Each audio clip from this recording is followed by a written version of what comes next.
I'm Amy Cozze, and I approve this podcast.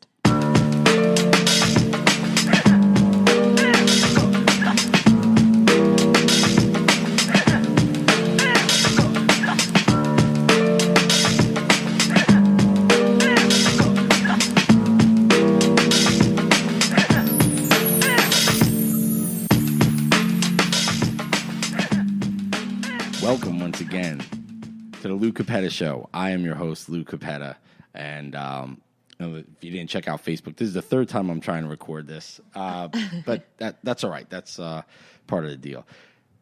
I have had some interesting guests on, but I can say that today I might have my most important guest. If you know me, I grew up in Jersey. I've been in Nazareth, Pennsylvania for the past 15 years. And today I have Amy Cozze with me. She's running for state representative. She's a Democrat, state representative for 137th District. Mm-hmm. And she's my guest today, and we are going to talk about her stances on things, a lot of things, and why you should vote for her on Tuesday. So we're cutting very close because it's Sunday evening. Amy, thank you very much. I know you've been going on. Thanks for having me. This is a nice little break. From walking all day canvassing? Yep, knocking on doors. Right, which we did a little bit of for like an hour, and I was like, oh man, I don't know how you get 32,000 doors or something you knocked on. We've got to be close to 35,000 at this point. Wow, 35,000 doors. I think I did like 7, and I was like, oh man, nobody's home. One lady yelled at me. It was crazy. So for people that don't know me, I'm an independent. I usually vote Democrat.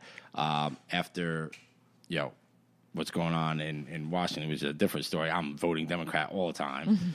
So, all right. So why don't we start? What made you decide to run? Because this is really like a big decision, and you are not a career politician. No, not so at all. What made you decide to run?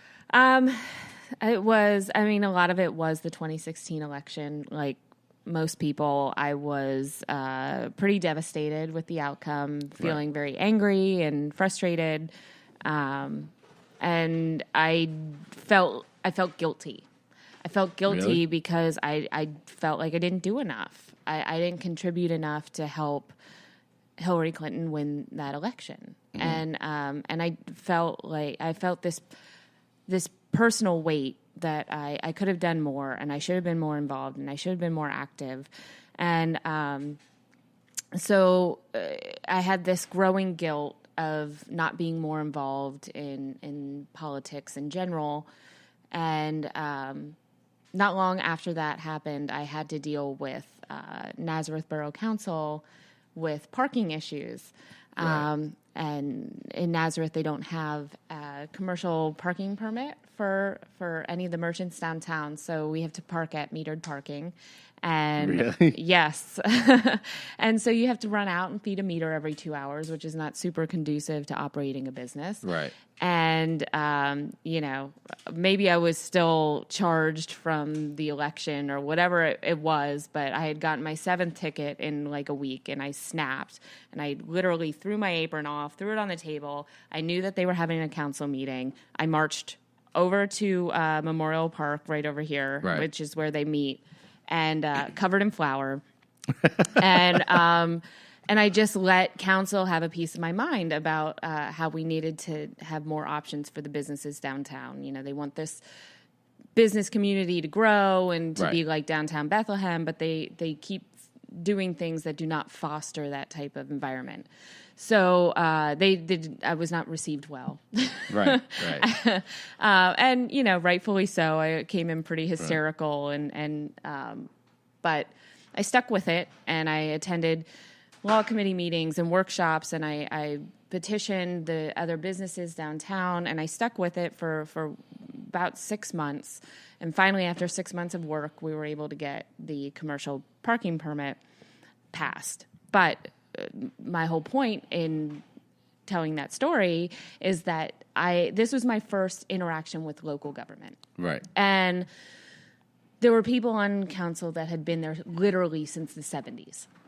And the whole reason that those same people are there is because nobody ever runs for office. Right, yeah. And it got me thinking, like, this is nuts. This is why we're not progressing in this area. This is why things are not moving forward, because people are not stepping up. Young people are not stepping up. Women are not stepping up to fill these positions and to challenge these positions. And so it's the status quo and the same thing that happens over and over again. So, my name got kind of thrown out there as somebody who was considering running for something. And, Matt Muncy happens to be here tonight, called me up and said, hey, I heard you were interested in running for something. I was like, yeah, expecting him to say, borough council or school board or something along those lines. And he's like, yeah, those things are coming up, but, we really need somebody to challenge Joe Emmerich for state representative. Right. And, I thought that was nuts because it was It's true, though. It's true. But I was like, this is not, this is like 4 steps ahead of what I thought I was going to dip my toes into running for office, not jump in head first. And so I called a couple people and I asked their advice, and I'm like, is this crazy for me to do this? Is this nuts? And they were like, no. It's not. It's not nuts. Nobody of substance seems to really run against Joe and give him a run for his money. And so it is similar to what's happening on borough council. People get complacent and politicians get complacent when nobody challenges them. Right. And so my husband, I asked him about it. I said, this is going to be a huge commitment. This is going to be a time commitment. I'm going to have to raise a lot of money. I'm going to have to cut back at work. And he looked at me and he said, if you don't do this, you're going to regret it for the rest of your life. So we'll figure it out. Right. Just call him back and tell him you're in. And so I did. And so here we are almost a year later and, and $35,000 later. And we outraised Joe we raised twice as much money as he did. And we're really proud of how far we were able to come on a grassroots movement from somebody who's never been involved in politics before. Right. And I think we did something pretty big here in Nazareth. So that's important to state, because you are not a politician. This is your first go around. You actually own Cozze Cakes in Nazareth on Main Street. So you live in Nazareth. You are a local business owner who decided to run. So now I know you held a town hall on Facebook Live the other night, and that was a question that came up, what your background in politics are. I seem to think that that's a positive for this race. But some people may look at it as a negative. So explain why they should view that as a positive. I think it's a positive because I've been a member of this community long before I considered running for office. So being a member of this community is a priority for me. It's important to me. I didn't move to this district just to run for office. Like some people. I didn't have visions of being in politics. I didn't have visions of having a career in politics. A lot of people, start from an early age and start branding themselves early on because they know that this is, the path that they want to take. Right. And I think it jades your decisions and how far you're willing to push the envelope to make change because, you don't want to rock the boat and you don't want to make waves because you want to be the bland vanilla politician that's easily electable or whatever the case may be. And I have no interest in any of that. And I never had any interest in any of that. I never in a million years thought I would be running for state representative. It was not something that was premeditated for a long period of time. I never intended to make this a career. This is something that I'm doing because I genuinely care about the community, and I'm tired of seeing what's been happening happen to it. And I genuinely just felt like if nobody else is going to step up and give this a real run for his money, then I'm going to do it because I can. So that's... Okay, so let's talk about some of the the issues. Okay. There are, let's talk about something that I learned about recently. It's the Delaware loophole. Yeah. So you have a plan to close the Delaware loophole, and would you like to explain to people who may not know? I didn't know what that was. A lot of people are not familiar with the Delaware loophole. I think if more people were familiar with the Delaware loophole, yeah, they'd be. Can I curse? Yeah. Oh, yeah. No, yeah. They'd be pissed off. Yeah, you can say anything you want. They'd be pissed off. So the Delaware loophole is something that happens here in Pennsylvania, so we have almost 10% corporate tax in Pennsylvania, which is pretty high. And most small and medium-sized businesses are subject to that tax. Now you have the larger corporations who are able to register their subsidies in Delaware, where there's a Walmart. Right, like a Walmart, exactly, a Home Depot. They are able to register their subsidies in Delaware and it's a loophole to evade taxes. And so you have your small and medium mom and pop businesses that are paying more in corporate taxes than the Walmarts of Pennsylvania, even though they're using our infrastructure and it's our residents that are earning them money and profits. And, it's estimated that we lose roughly $900 million a year in Pennsylvania revenue that could be going towards our infrastructure, our roads, our bridges, our schools. And it's a travesty. But, these big corporations are the ones that are lobbying our politicians in Harrisburg. And, that's why they're able to get away with this. But we should be reducing the corporate tax to about 7%. To give some relief to our small businesses. And we should be able to collect the tax revenue from the corporations. Which you would think sounds like common sense. Logical, right? Yeah. But, I would have brought that up to my state representative, but he's never in his office. Yeah. So I'm sorry, I won't do that. It's an issue. It's an issue. Okay, so... he's my state representative, too. He's not there. Yeah. Right. And we'll get to that because I think that you run a very honorable campaign, and I want you to know that I appreciate that. You tell people why they should vote for you and not why they shouldn't vote for Joe Emmerich. Mm-hmm. However, we're going to talk about that because there are definite reasons why you should not vote for him. And if Amy's too nice to say it, I'll say it. But okay, so. Some of the other issues. What are the major issues that you're running on, and what are some of the first things that you are really focused on tackling? Why don't you talk about that? Issues that are near and dear to my heart are the public education system. Mm-hmm. The way that we fund our education system in Pennsylvania is appalling. We don't have fair funding in Pennsylvania. Our funding structure is based on what it was in 1991. Right. Which I before you get on with that, I just want to cut you off real quick because I want people to know we both live in Nazareth. We have children who have been or are still in the Nazareth area school system, which is a very good school system that is funded so well that the high school baseball team is building $1 million baseball stadium. So I agree with you, by the way, and I'm going to let you get back to it. But I want to preface this by saying we are not, we're on the high end. Yeah.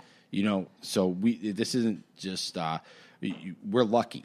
Yeah. But there are districts in Pennsylvania around us that are not so lucky. So I didn't mean to cut you off. Go ahead. No, you raise a good point in the fair funding structure of Pennsylvania because you do. In this district in particular, we have Nazareth, we have Easton, and we have Bangor. Mm-hmm. 3 very different schools with 3 very different sets of resources, and 3 very different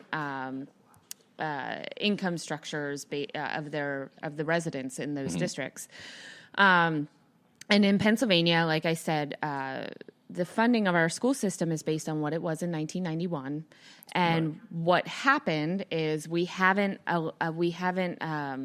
restructured it, even though there's been growth and evening out in different parts of the state. So, in the western half of the state, they don't have the population growth and the housing growth that we've had here in the eastern half of the state. Right. So over there, their schools are 70% funded. Property taxes are not an issue. Nobody over there is worried about their school taxes raised because, Pennsylvania gives them a good amount of money for resources for their schools. They have great schools. Over here on the East Coast, people like me ruined it. People from New York and New Jersey. We had an influx of population growth, a massive growth, and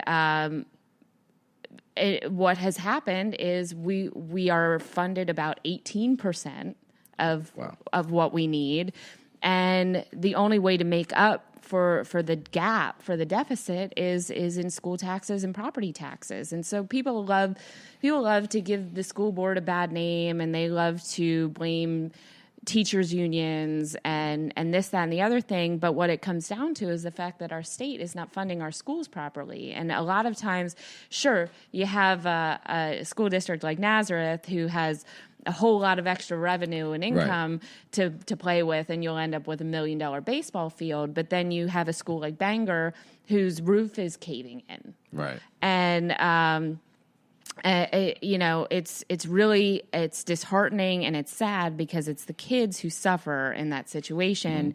And it all boils down to the fact that we just don't fund our schools fairly in Pennsylvania. Not to mention, the $1 billion cut to education under Corbett that we're still trying to bounce back from. So we have a lot of issues in Pennsylvania that revolve around the way that we fund our public education. And I think that is going to be a priority for me to support bills and legislation in Harrisburg that we can make our public education system a priority. We're also, we're funding charter schools without any kinds of transparency and regulation. Right. That's our public education system that has to pay for those schools and pay for the kids that go to those schools, and it's draining the resources of our public education. Well, so what do you plan to do about charter schools? I feel that if they're being funded by public schools, there should be transparency. Absolutely, there should be public record. Absolutely. 100%. I mean, it's another thing that just seems like it's common sense. Right. But they also lobby our politicians in Harrisburg. And if you'll look at where the votes fall on those bills, it's typically a party line vote. And Joe is guilty of voting for expanding charter school funding constantly. There's been several bills that went through, and all that does is take more resources away from our public education system. Which is ridiculous when you have a school with a roof that's caving in that you're going to go fund charter schools. Yeah, you have a community with income inequality. You have a low-income community. And so just because a child is born in a family and in a community with less money, they don't deserve a less quality education. Right.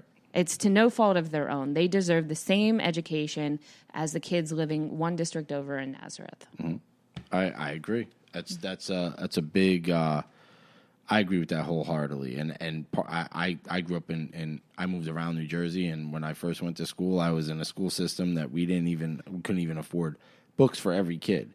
And I was lucky enough to move to a school district that had unlimited resources. So that makes a big deal, and it starts early on because you develop your study habits early on and everything else like that. So that is when I heard that, especially when you made the point about the baseball field and Bangor High School, that was that really hit home. So kudos to you on that. Another reason to vote for you. Now I know there's also people are going to talk about their taxes when it comes to that. So you are for property tax relief. Absolutely. We have other ways to bring revenue into the state of Pennsylvania to fund our education system. So, everybody wants to say Democrats want to raise your taxes. Well, that's not necessarily true. Yeah, we want to put funding towards education, but the more funding we put at a state level for education and allocate for education, the lower your property taxes are. And Right. frankly, the amount of money that we're paying in property taxes in most of these areas, especially even in this community, Easton's out of control, is a result of the lack of funding from the state for the education system. And they say, "Oh, where are you going to get the money?" Well, there's a lot of places we can get the money. We don't have a severance tax for our natural gas drillers, Right? like every other state in the country. We take a 3% severance tax. We can use that money for our education. We can use it for renewable energy, create jobs. Closing the Delaware loophole, like we mentioned earlier, is a big revenue source that we're not taking advantage of. We can legalize marijuana. We can start that industry here in Pennsylvania and be in the forefront of that, and start collecting tax revenue from that to put towards our education system. So there's a lot of ways that we can bring money into the state to fund these things without having to raise taxes, and in turn lowering our property taxes and making it easier for our middle class and our seniors to stay in their homes.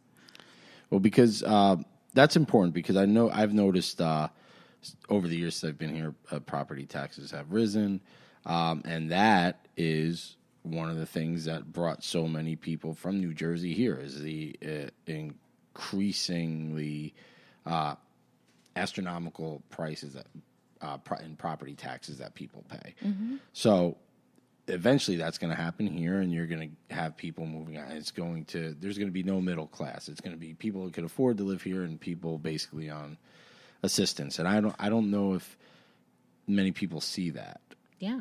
It turns into a cycle of poverty, Right. is what's going to happen, because the kids are going to not receive a quality education because they come from a low income area. And that's how the cycle of poverty continues. And that's, unfortunately, that's what the wealthy and the top 1%, that's exactly what they want to see happen. Right. They want to see that income gap and that wage gap grow, which is precisely how the system is set up right now.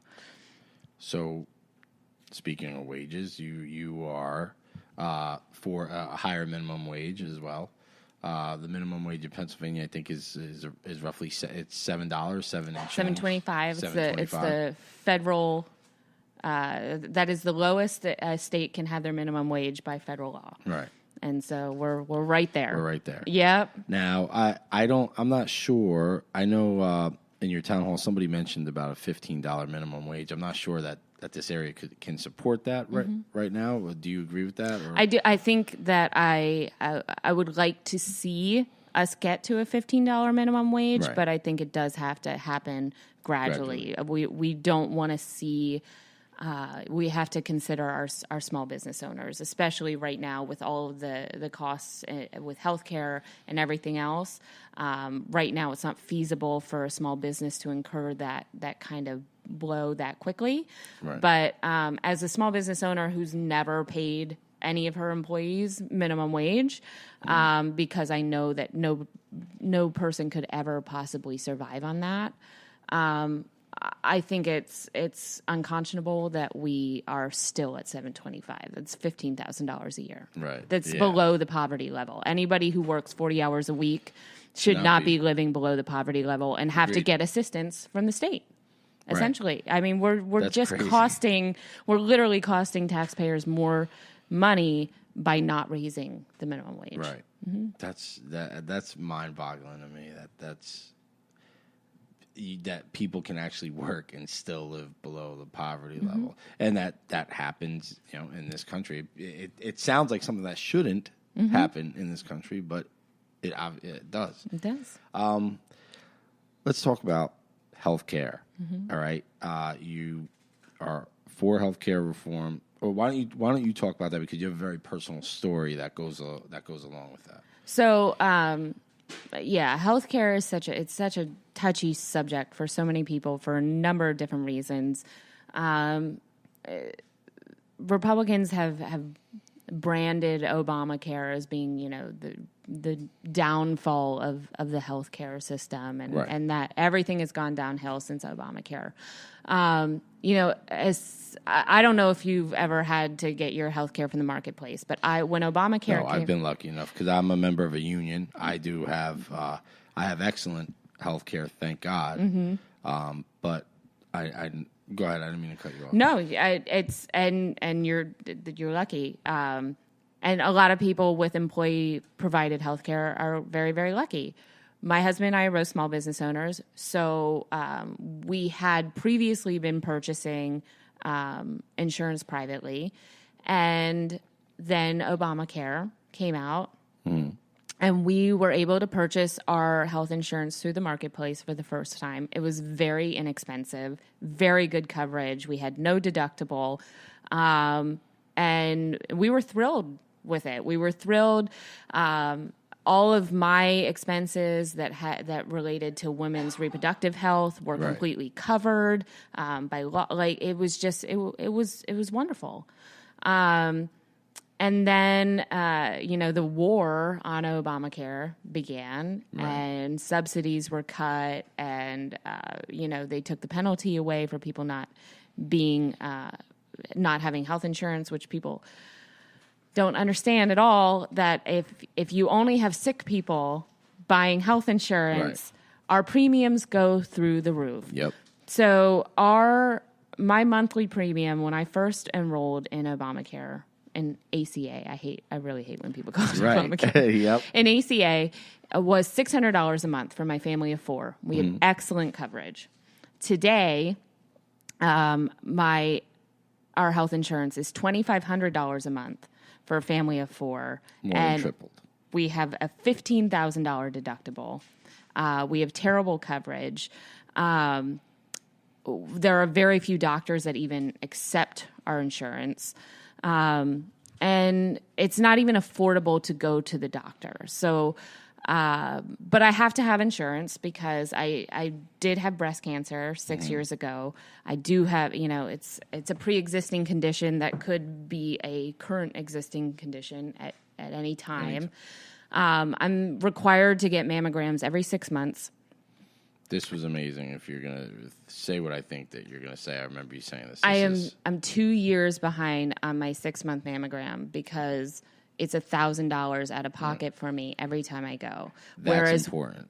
People need to listen. Women's to health coverage used to be amazing under the original plan, the original ACA. All of that should be covered. Right. Certainly, if you have a personal history of breast cancer. And that's scary to me that people who need to go to the doctor and are paying for health insurance still can't afford to go to the doctor. And on top of that, you have Medicare costs that are rising. Medicare is something that many of our seniors who've worked all their lives paid into and rely on. And my mother, 76 years old, had to come out of retirement because her Medicare premium went up to $160 a month. Her Social Security does not cover it. Right. So now she's folding clothes at Target. And that's, heartbreaking for a daughter to watch and to see.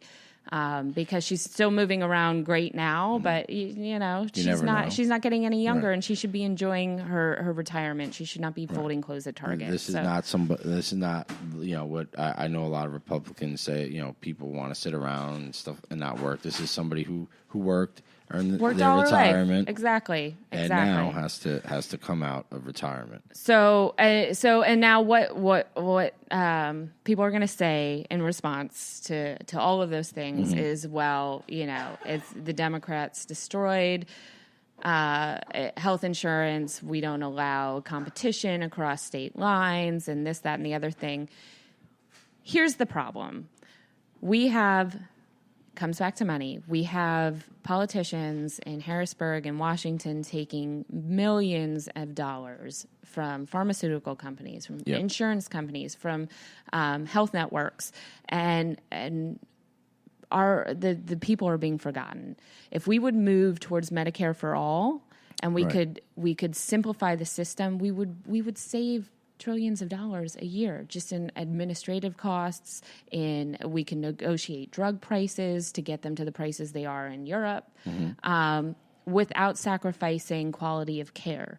So, and even the sheer weight of not having to worry about whether or not you can afford to go to the doctor if you get sick just having the peace of mind that if you wake up tomorrow and you're sick, you can just walk down the street and go to the doctor. Right. You don't have to worry about whether or not they take your insurance. You don't have to worry about whether or not you have enough money for your deductible. You don't have to worry about whether or not you're going to get kicked off your insurance because you're going to be diagnosed with a pre-existing condition. Right. Just the sheer peace of mind to not have to worry about those things, in my mind, is a no-brainer, another no-brainer to move towards it. Right. I want to add something to that. So, like, last year, my 19-year-old son, he was attacked. He suffered a traumatic brain injury. He was very, very close to death. I was lucky. I have insurance that I did not have to worry about. On top of watching him in a coma, he had to have a craniectomy. He spent 3 months without a half of his skull. He had to wear a helmet, 24-hour supervision. He still suffers from PTSD. He's on medication. I did not have to, because I'm a member of a union. I have good health care. I did not have to worry about him getting taken care of. And his medical bills just for his stay through rehab and everything totaled over $1 million. Yeah. And I want people to think about that when they complain about, Obamacare or anything. When they complain about health coverage, imagine someone you love, and while you have to worry about them if they're going to get better, if they're going to survive, you also have to worry about, how am I going to pay for this? Yeah. Am I going to also lose our house? Right. Am I going to lose my job? Am I going to, yeah. Are they just going to stop taking care of him? Right. You know what I mean? Which is something that you should not have to worry about. No. So I appreciate your stance. I think I think that it's shameful that as a breast cancer survivor, which my mother is a 2-time breast cancer survivor as well, that you have to wait that long. And that is something that you need. And that alone is enough that should be enough for anybody to vote for you, in my opinion. But I mean, I'm on the bandwagon. I gotta say. So,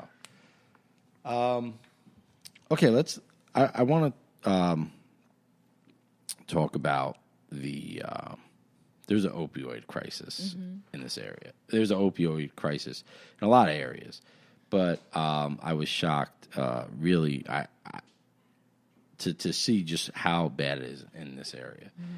What are your thoughts on that? I know you. I mean, it ties in a lot to our healthcare. Right now, it's very difficult for somebody to have access to a rehabilitation that is long enough, right, and effective enough, mainly because our insurance providers are not required to cover it. Mm-hmm. So, you have the people that just can't afford to get better, and they get worse. And a lot of it is it's disgusting because a lot of it is a result of our pharmaceutical companies and the lobbies and pushing drugs and pushing narcotics onto patients, getting them hooked, and then this is the natural progression, and that's led to the boom that we're seeing now.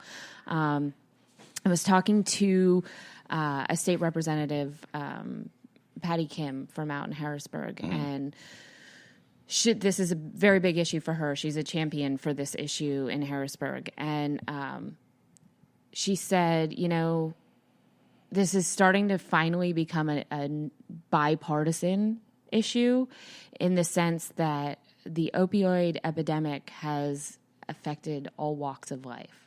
This is right. It does not discriminate. Nope. It doesn't care if you're poor, if you're wealthy, if you're white, if you're black, brown.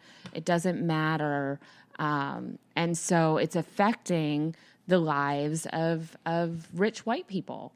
Right. And it's really sad that, that's what has to happen to get stuff done. For real change to take place at a legislative level. But that's what we're starting to see. And I'm sad that is the reason that it's starting to really get some attention. But I'm glad that it is getting attention because people are acknowledging that a lot of people in our communities are falling subject to this. They're dying, and we need to start working on resources to put an end to this.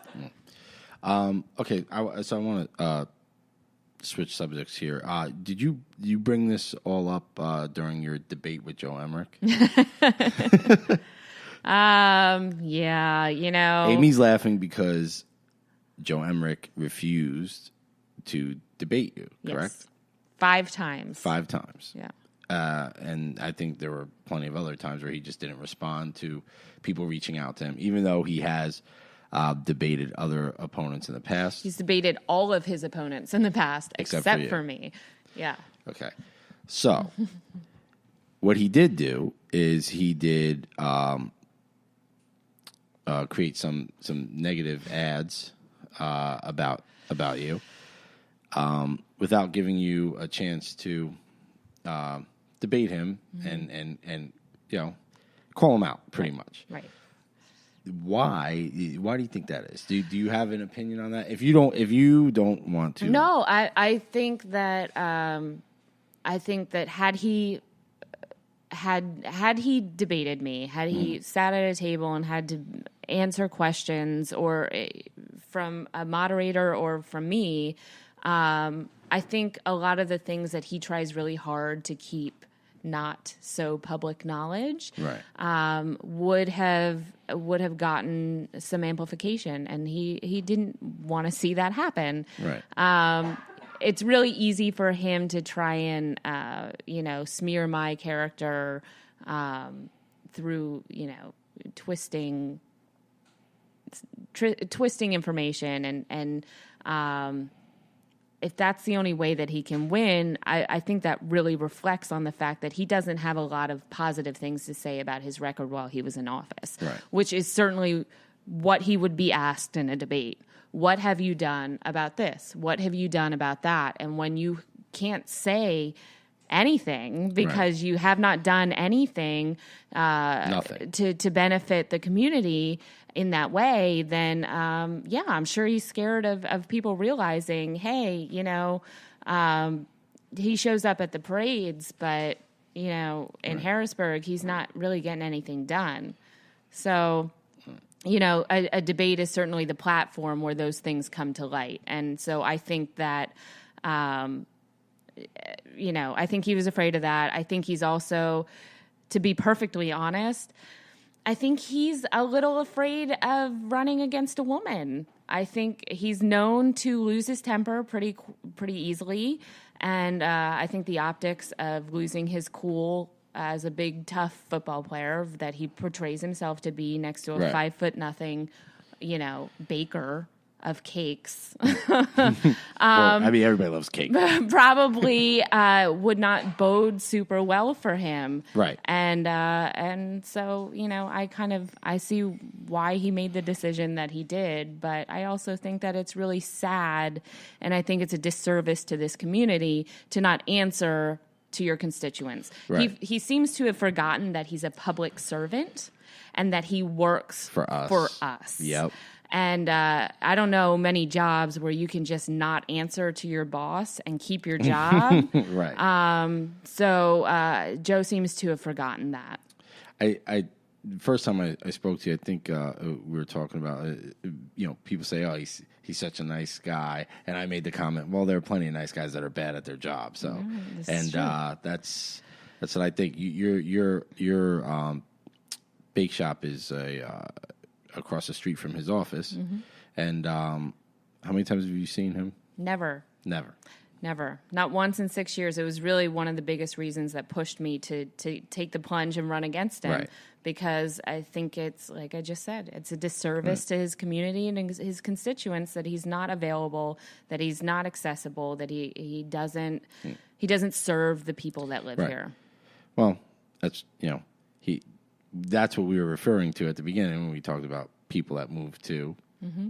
He moved to Nazareth. He did to run. Yes. So that's a fact. Anyway, you've been. I appreciate it, and I know other people I've talked to appreciate you taking the high road. There isn't much of that. And I think that really bodes well for showing that you are not a politician. And I think that is extremely important.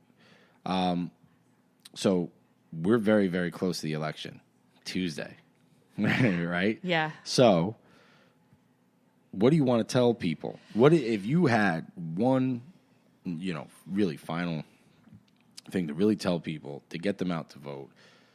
What would you say? I think that the way that we've run this campaign and everything that we've been able to accomplish here in the district, I think it's good foresight and how hard I will work should I be elected.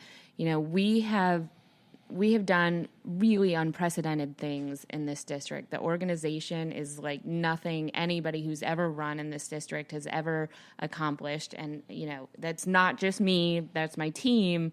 Right. But it should show that we will get it done. Mm-hmm. We will figure out whatever we need to because we care, we're passionate, we're hardworking. That's what I'll bring to the office. In addition to our platforms and our issues and all of the things that I care about that I want to get done at a legislative level, I will take care of the people that live here. And I will always answer to them. Right, wrong, good or bad, I will always be available and be held accountable for what I am doing or for what I'm not doing for the people of this district. And I think it's about time that they elect somebody who will give that to them. So that's my pitch. That's my final plea to the people of District 137. Give me a chance. I will work so hard for you, and if I don't, I'll be accountable for it. Right. One thing I think is interesting. I think that people should know. If Joe Emmerich is elected again, he gets some perks. So if you are on the fence, you don't think that you want to vote, I believe he gets health care for life. Mm-hmm. So if you are having issues with your health care, you want to see change, and Joe Emmerich has not brought you that change. If you elect him again or you do not vote against him, he is going to have health care for him and his family for life, which is something you will not have. And his second pension. And his second pension. That's right. That is the other thing. I couldn't think of. He will have another a second pension. So these are all things. If you're going to vote Republican and you're going to vote for him, that's fine. But if you are on the fence, you are an independent, you are not planning to vote, these are things that you need to think about because these are things that cost us in the long run. Mm-hmm. So absolutely.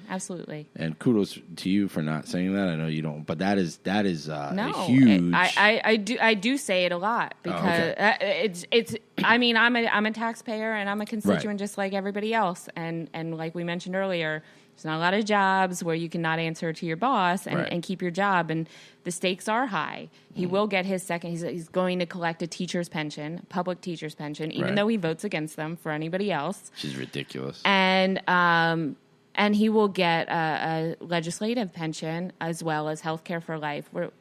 He makes $87,000 a year plus a $3,000 a month per diem. It's $120,000 a year. So if you think that he has done a good enough job to continue to collect that paycheck, by all means vote for him. I don't think he has. I agree with you. So where can everybody find you social media wise, anything? If they want, maybe they want to reach out and ask you some questions or talk to you themselves. Absolutely. You're welcome to email us at amycozze@gmail.com. You can find us on Facebook, Amy Cozze for State Rep. Our website is amycozzeforstaterep.com. Stop down to the campaign office. We will literally be here probably for the next 48 hours. Right, which is the bake shop. So. We're at 143 South Main Street in Nazareth. And somebody will probably be here just about every hour till 8 p.m. and probably 10 p.m. Tuesday evening. So, wow. Yeah. And get out and vote. Please vote. Please vote. So important. Exercise your franchise. That's it. It's very important. People died for you to have that right. Mm-hmm. I want to thank you again for coming on, and thank you for running. That your team has been great. I know that they've been trying to whisper and stuff, but everybody here has been great. I also want to thank you. I brought my 14-year-old daughter Ashley down. She is filming right now. Videotaping us. Right. It's awesome. But I thank you because you've inspired her. One of the most heartbreaking things after the 2016 election that happened. Ashley was 12 years old at the time, and when she found out that Donald Trump was going to be our president, her words to me were, "Why would anybody vote for somebody who talks and treats women that way?" And that was that's She's got a good point. Right, that's not hyperbole. That's true, and it broke my heart.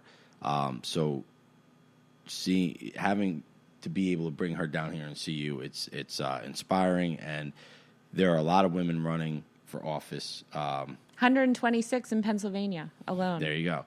So, thank you, and thank you for coming on. And once again, everybody get out and vote. I've taken up a lot of your time, but I appreciate it. You're fine. Thank you so much for having me. I appreciate it. Thank you, everyone, for watching. Hey, everyone. Thanks for checking out the Lou Capetta Show. Once again, you can find us anywhere you get your podcasts. Apple Podcasts, Google Play, Spreaker.com, Stitcher, Podbean, and even Spotify.